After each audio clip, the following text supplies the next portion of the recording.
Puas liburan di Los Angeles, aktor Verrell Bramasta lanjut mengunjungi Dubai. Hal itu menuai sorotan warganet sebab Natasha Wilona juga sedang berlibur di sana.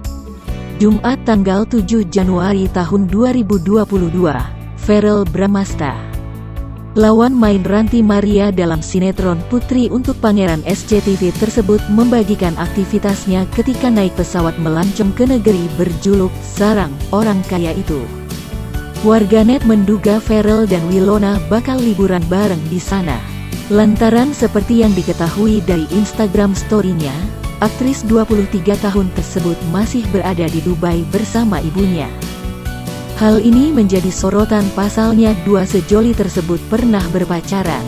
Meski hubungan itu kandas, namun netizen berharap Verrell dan Wilona jadian lagi.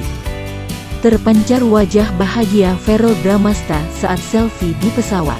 Sebelumnya, Verrell mengelilingi Los Angeles memboyong Ivan Fadila, adik dan ibu sambungnya.